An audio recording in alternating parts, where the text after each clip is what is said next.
저는 오늘 이 본문의 이 말씀을 통해서 오늘 우리 안에 보이지 않는 그러나 중요한 부분들을 함께 같이 살펴보려고 합니다. 바로 그것은 마음입니다. 마음. 여러분, 사람의 마음 속에는 두 가지가 존재합니다. 하나는 부드러운 마음이 존재하고요. 또 하나의 마음은 거칠한 마음, 바꿔 말하면 날카롭고 그다음 딱딱한 마음이 존재합니다. 근데 이 날카로운 마음을 성경은 뭐라고 표현하고 있냐면 강팍한 마음이다라고 표현합니다. 우리 중에 종종 우리는 이런 이야기를 서로 같이 회자하고 나누기도 합니다. 내가 교제하는 저분은 참 온유한 사람이다. 저분은 참 부드러운 사람이야 라고 얘기하기도 하지만, 또 어떤 경우에는 저분은 참 대화하기 참 껄끄러운 사람이다. 저분은 참 딱딱한 사람이고, 그리고 참 저분과 얘기하는 건 까다롭네. 자, 그런 분이 우리 주변에 있습니다.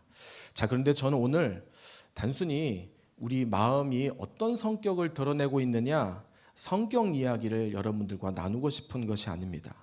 자, 오늘 우리가 함께 같이 나누고 싶은 말씀은 사람의 성격보다 훨씬 더 중요하고 깊은 것을 오늘 성경은 우리에게 소개하고 다루고 있다는 것입니다.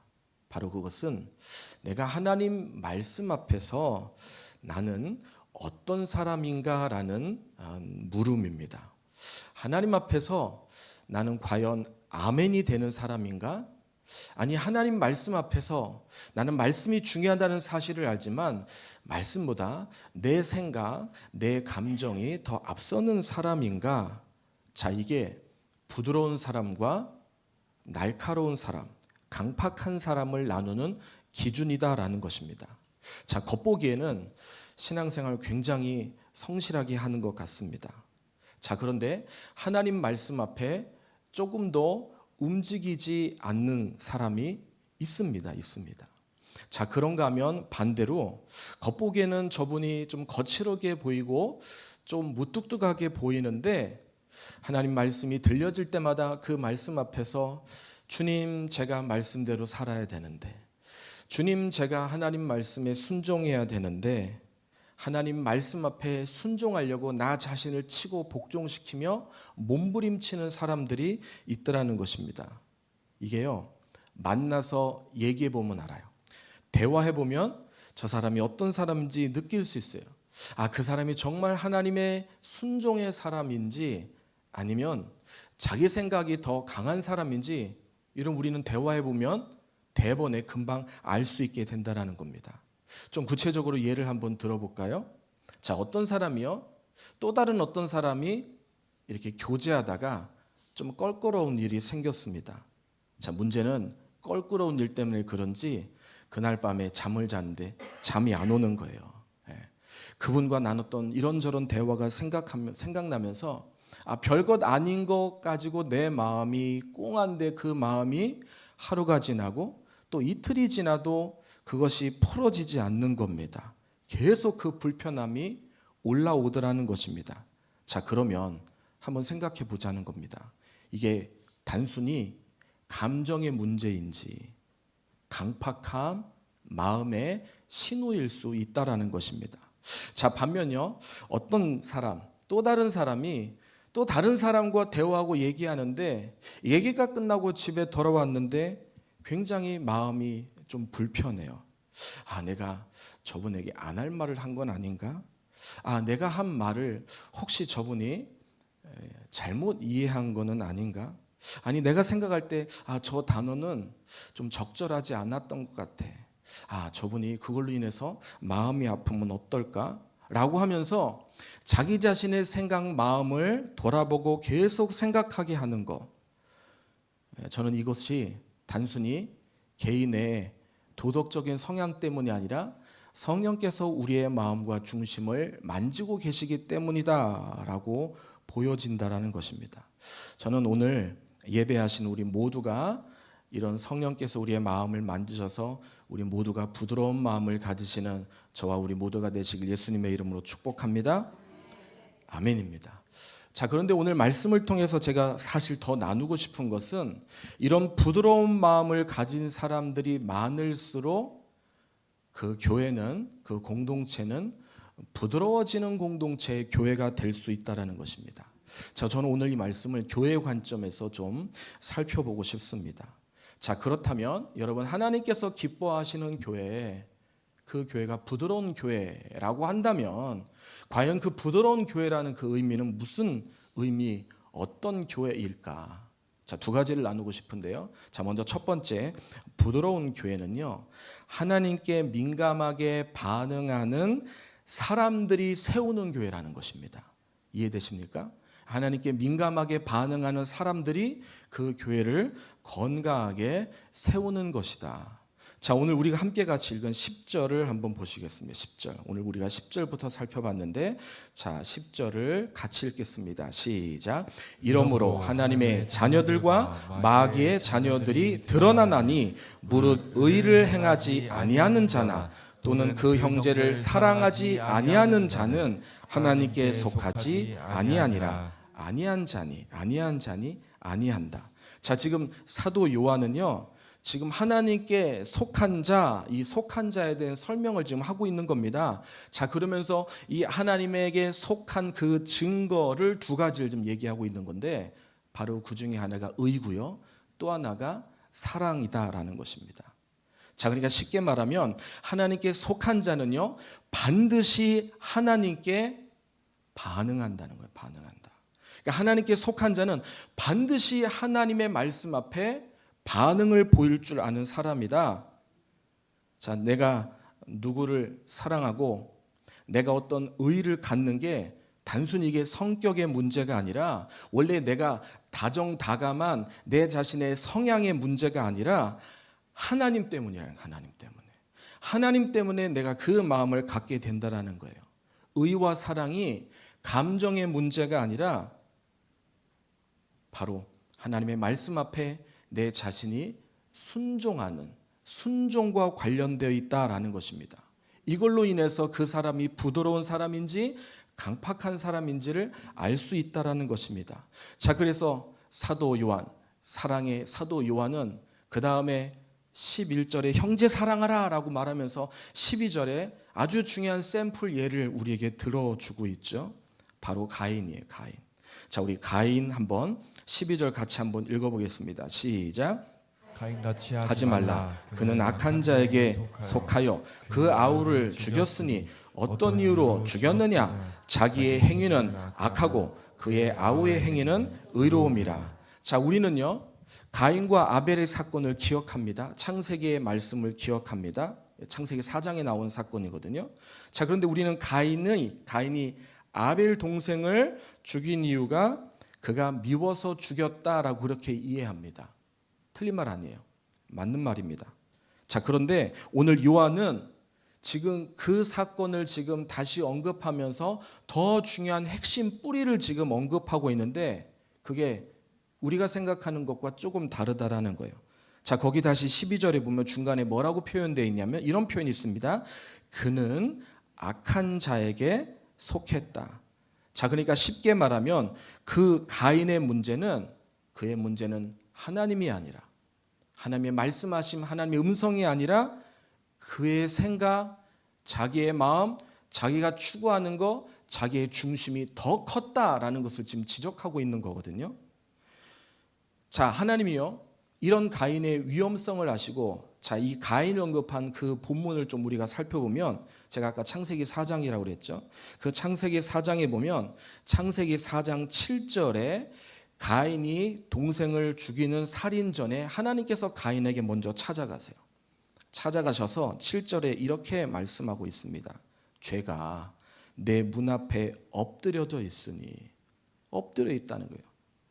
그러니까 너는 지금 저를 받고 있다는 거예요. 자, 그러니 너는 그 죄를 다스려라. 무슨 말입니까? 하나님이 이 가인이 돌아올 수 있는 길, 이 돌이킬 수 있는 길을 하나님이 알고 있었지만 가인은 그것 앞에 무너졌다라는 거예요. 가인, 너 지금 네 마음을 다스려야 돼. 네 마음을 굴복시킬 수 있어야 돼. 네가 지금 경배받을 게 아니야. 자, 그런데 가인은 그러지 않았다라는 것입니다. 여러분, 우리는 여기서요 굉장히 중요한 영적인 원리를 우리는 발견하게 됩니다. 여러분, 하나님께 마음이 열려 있지 않으면, 하나님께 마음이 닫혀 있으면, 아니 하나님의 마음보다 내 마음이 더 중요하면 의할 수 없습니다. 형제 사랑하는 거 불가능하다라는 것입니다. 이게 바로 강팍한 마음이다라는 것입니다. 저는 오늘 예배한 우리 모두가 하나님 앞에 부드러운 마음으로 늘 승리하시는 우리 라온의 공동체가 되시기를 예수님의 이름으로 축복합니다. 아멘입니다. 자, 그런데 개인뿐만 아니라 중요한 것은 교회도 마찬가지잖아요. 교회. 여러분, 교회도요 부드러운 교회가 있는가 하면 강팍한 교회가 있다는 걸 아세요? 아니, 목사님, 무슨 교회가 강팍한 교회가, 그런 교회가 목사님 어디 있습니까? 여러분, 제가 강팍한 교회가 있다는 거 어떻게 생각하세요? 근데 정말 그렇다는 겁니다. 무슨 말이냐면 하나님 말씀에 응답하지 않는 공동체, 하나님 말씀에 조금 더 움직이지 않으려고 하는 마음을 가진 공동체, 이게요 강팍한 교회라는 거예요. 대충 이런 교회는 어떤 교회냐 보면 사람 중심인 교회의 가능성이 큽니다. 여러분, 여기서 말하는 사람 중심이라는 것은 사람 영혼을 중요하게 생각한다는 그런 의미가 아니라 사람들의 영향력, 사람들의 이야기를 중요하게 생각하는 교회라는 것입니다. 그게 더 중요하게 생각하는 거. 마치 뭐 예를 들면 목사가, 담임 목사가 그 교회의 중심이라든지, 아니면 어떤 교회에 큰 영향력을 끼칠 수 있는 어떤 한 분, 거의 장로님이 그러실 수 있죠. 장로님이 어떤 중심이라든지.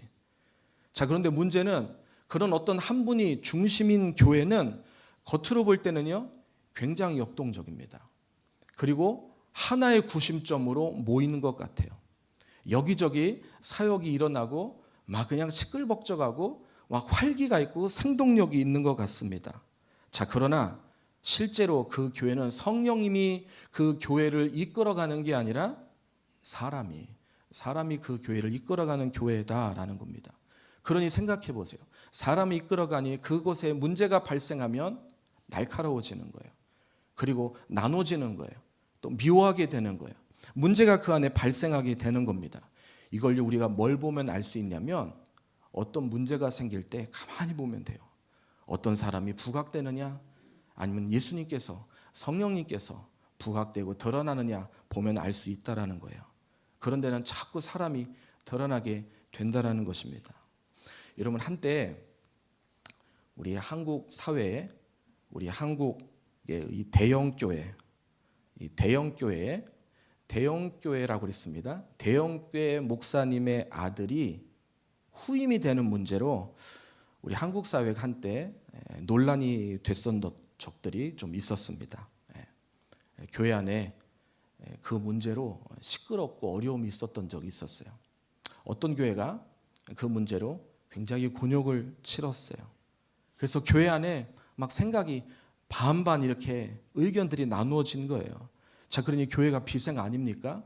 그냥 교회 중요한 장로님들이, 문제의식을 가진 장로님들이 어떻게 하면 이 문제를 좀 잘 좀 해결해 볼 수 있을까 고민하다가 방법을 찾았는데, 당시 제자교회로, 제자훈련의 유명한 교회를 찾아가서 그 교회 목사님에게 조언을 얻기 위해서 방문한 적이 있다고 합니다. 그러니까 방문했으니까 그 교회 목사님이 장로님들을 이렇게 맞이했어요. 그러면서 장로님들이 얘기를 듣고 이렇게 목사님 말씀하시는 거예요. 장로님들, 외람되지만 만약에 지금 장로님들 교회에 그 발생한 그 문제가 우리 교회에 있었다고 한다면, 죄송하지만 제가 알기로 우리 교회는 그 문제가 원칙적으로 허용이 안 되는 교회입니다. 웃으면서 그렇게 얘기하시더래요. 그런데 우리 장로님들의 교회는 그 문제가 일어났고, 또 그렇게 할 수 있다고 생각하시니까 뭐 어떻게 하시겠어요? 잘 정리하고 조율해서 또 조율해서 문제를 해결하셔야 되죠. 만약에 제가 아들이 있는데 아들이 만약에 후임이 되어지는 그런 상황이 된다.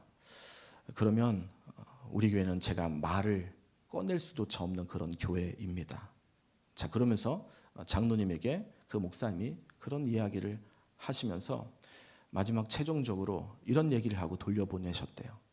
장로님, 왜냐하면 제가 우리 교회 담임 목사이지만 사실 우리 교회를 이끌어 가시는 분은 예수님이시기 때문입니다.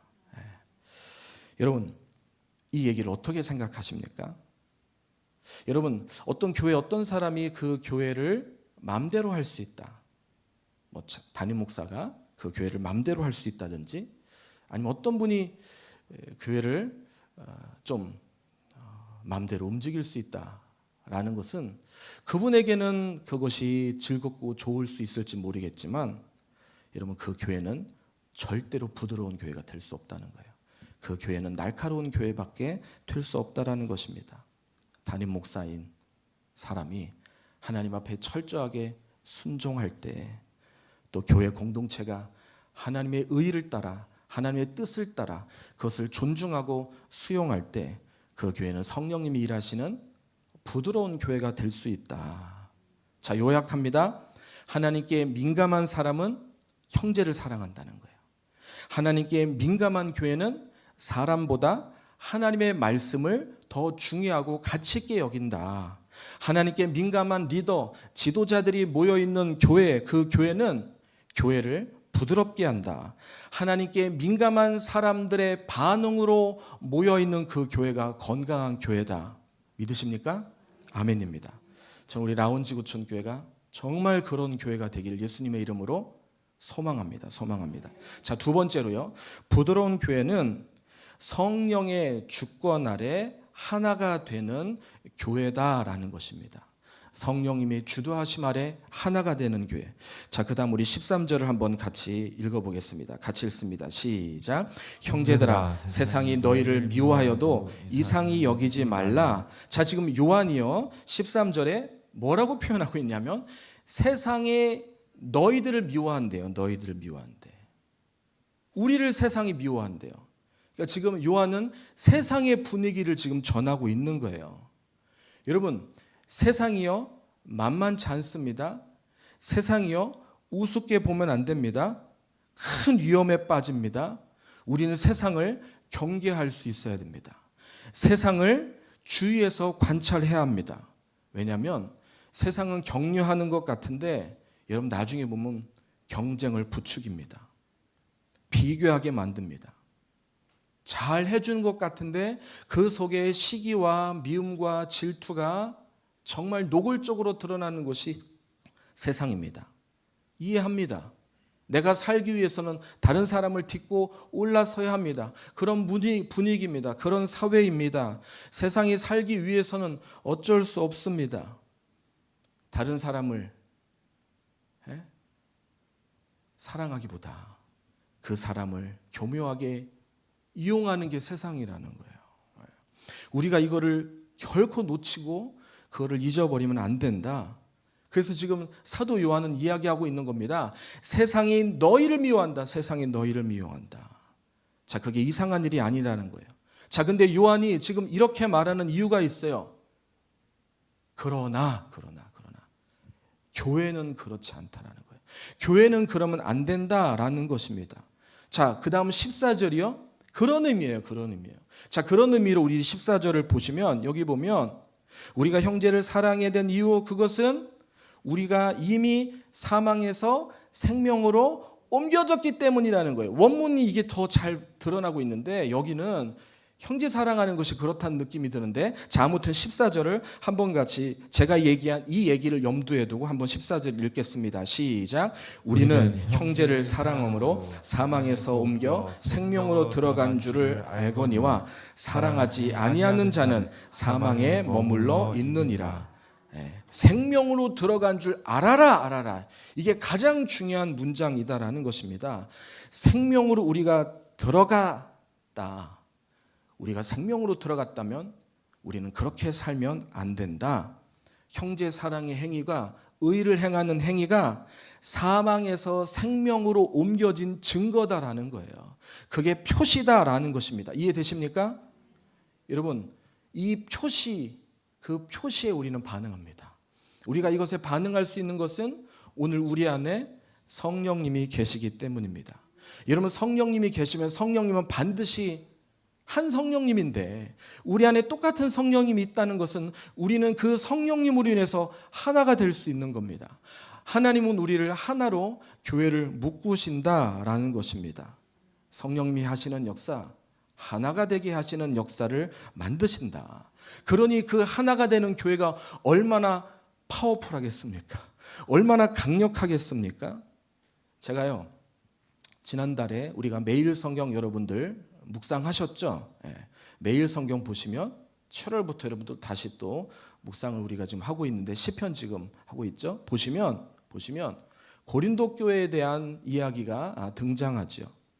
고린도 교회는 바울 사도가 세운 교회였고 유능한 아볼로 목사님이 그 뒤를 이어서 목회하는 교회였습니다. 자, 그런데 이 고린도 교회가 굉장히 역동적인 교회였는데 문제가 있었는데 그들의 그 역동성에 각자 생각들이 중요하게 그 교회 안에서 그것을 자기 생각과 자기 색깔을 내려놔야 되는데 그렇지 못하고 자기 색깔과 생각을 드러내서 교회가 은사 중심에 따라서 또 어떤 사역 중심에 따라서 어떤 생각에 따라서 자기가 소원하고 자기가 원하는 어떤 그런 리더에 따라서 그 교회가 나눠지고 갈라지는 내용이 등장합니다.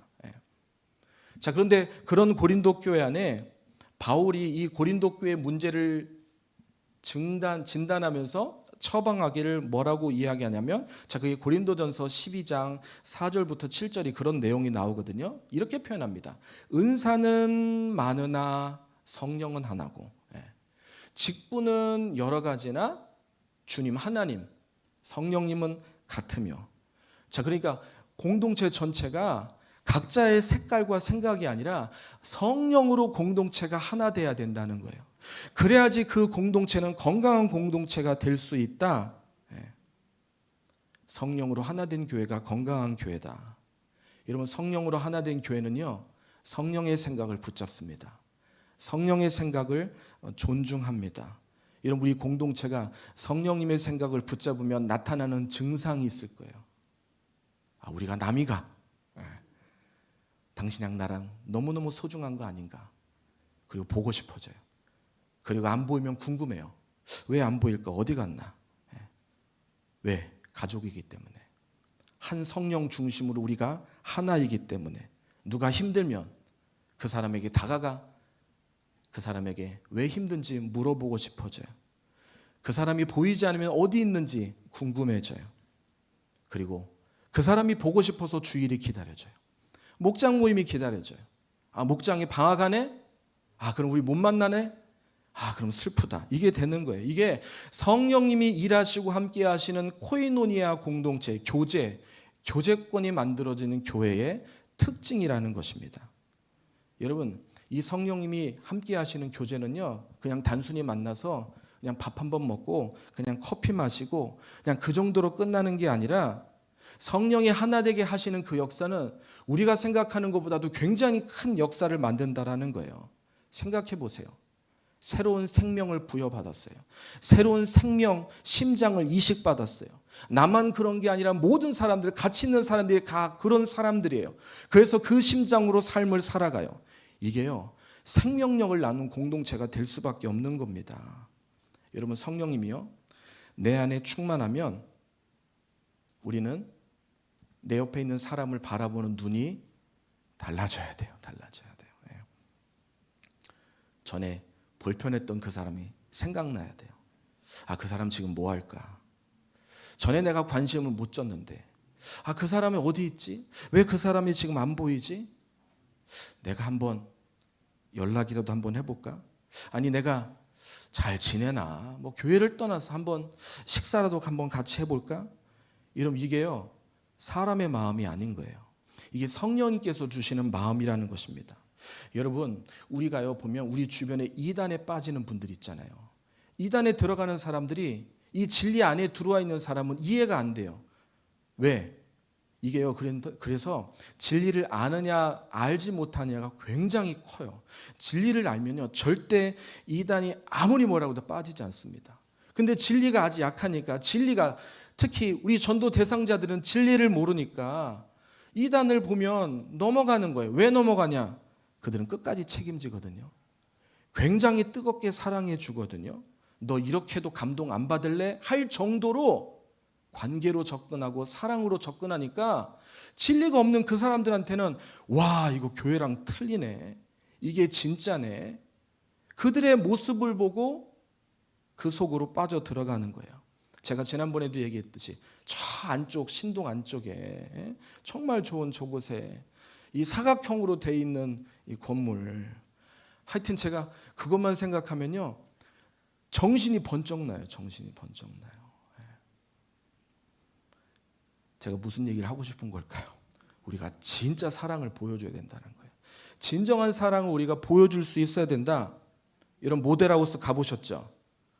그냥 모델하우스 말고요, 제대로 고급스러운 모델하우스 가면요, 방문한 사람을 그냥 들여보내지 않습니다. 입구부터 막아요. 그리고 사람을 붙여줘요. 그리고 그 사람의 옆에 붙어서 하나하나 설명해줘요. 저는 제가 그 모습을 생각하면서 아니 모델하우스 방문하는 사람도 이런데 오늘 우리 라원지구촌 교회가 오늘 우리 교회에 방문하는 사람들을 우리가 이렇게 맞이할 수만 있다면 보니까 처음인 것 같아요. 내가 저분에게 그래도 조금이라도 말을 걸어야 되겠다. 왜? 그래야 예배드리는 것도 좋지만 우리 주님이 박수칠 일, 칭찬할 일이니까. 여러분, 처음 교회 오는 분들요, 굉장히 큰 용기예요. 여러분들은 그냥 편하게 뭐 교회 오시지만 주차 불편해, 상가네, 그래도 한번 내가 예배 한번 저기에서 드려볼까라는 마음에서 처음 방문하는 분들은요, 굉장히 큰 용기를 가지고 교회에 오는 거거든요.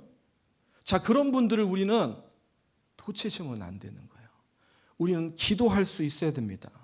어떻게 하면 처음 온 분들이 다시 또 우리 교회에 방문할 수 있을까? 여러분, 오늘 우리는 성령님의 지혜를 구해야 됩니다.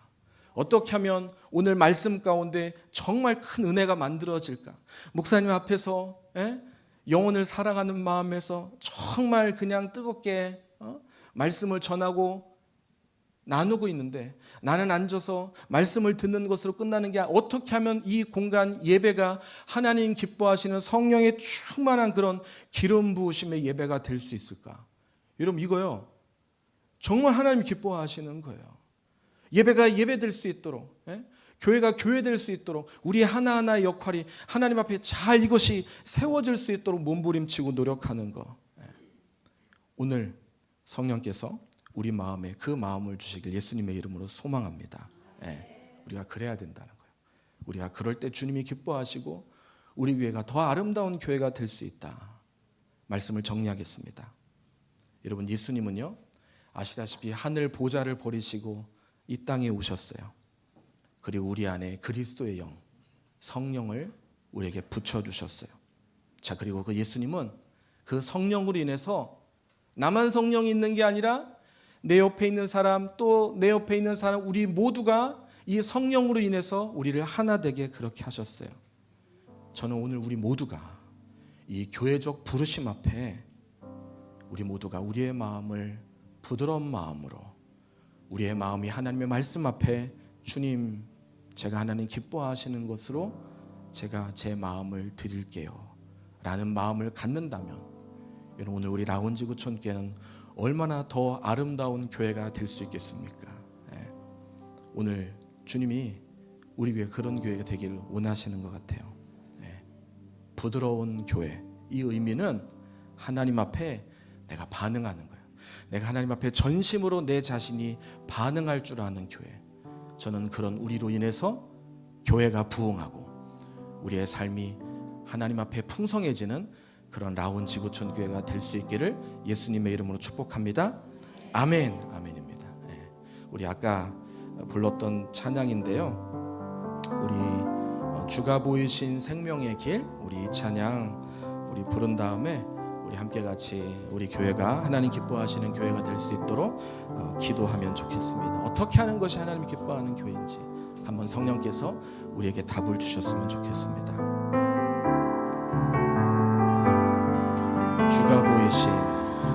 주가 보이신 생명의 길 나 주님과 함께 상한 마음을 들이며 주님 앞에 나가리.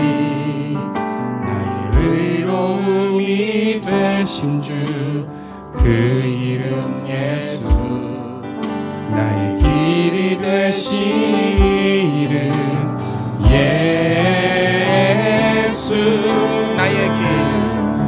나의 길 오직 그가 아시나니. 나를 단련하신 후에 내가 정금같이 나오. 우리 다 자리에서 일어나셔서 우리 다시 한번 이 찬양 부르겠습니다. 주가 보이신 생명의 길 나 주님과 함께 상한 마음 드리며 상한 마음을 드리며 주님 앞에 나아가리. 주님 앞에 나가리. 나의 의로움이 되신 주 의로움이 되신 그 이름 예수, 그 이름 예수. 나의 길이 되신 길이 되신 이름 예수. 이름 예수. 우리 오른손 들고 찬양하겠습니다. 나의 길 오직 그가 아시나니. 나를 단련하신 후에 내가 정금같이 나오리. 나의 길 오직 그가 아시나니. 나의 길 오직 그가 아시나니. 나를 단련하신 후에 내가 정금같이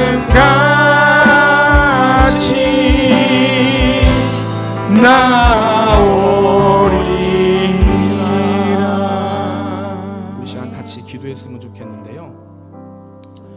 오늘 이 찬양이 무슨 의미가 있을까요? 오늘 이 찬양이 오늘 들은 말씀과 어떻게 연결될까요? 연결돼요.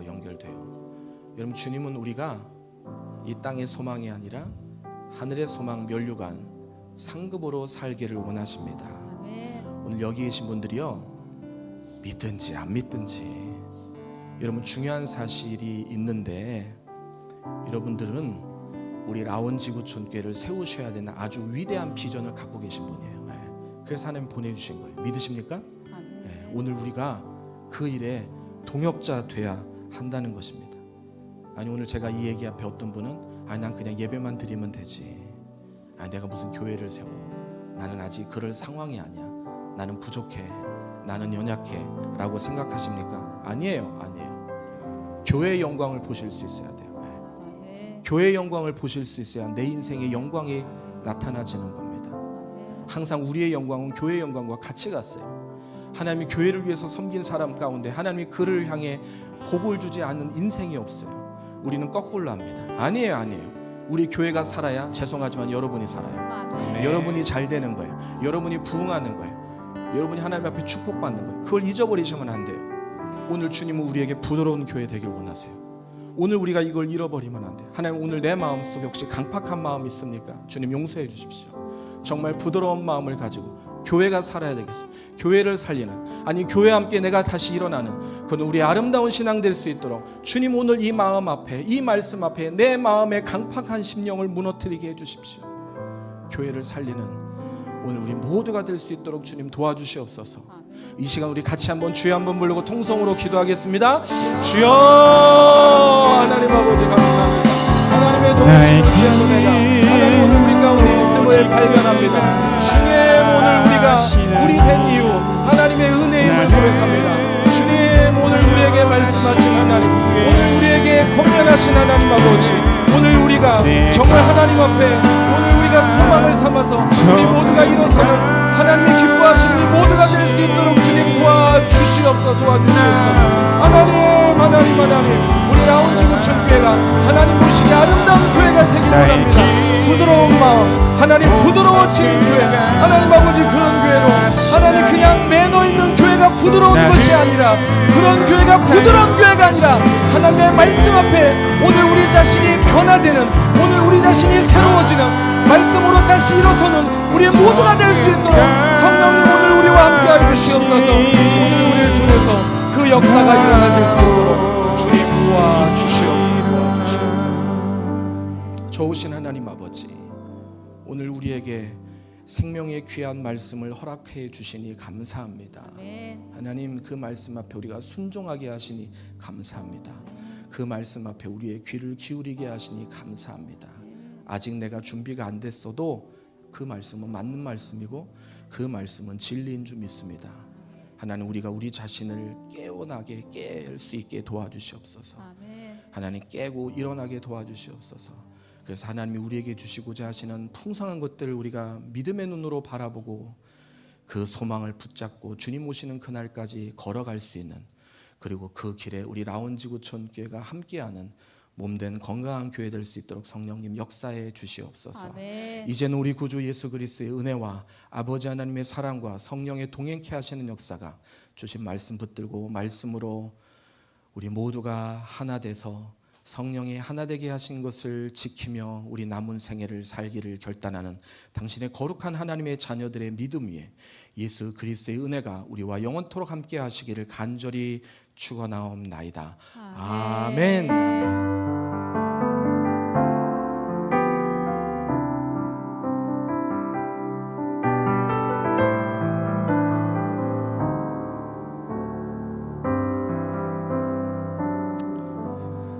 네, 예배가 모두 마쳤습니다. 한 주간 주님 말씀 안에서 승리하는 여정 되시기를 축복합니다.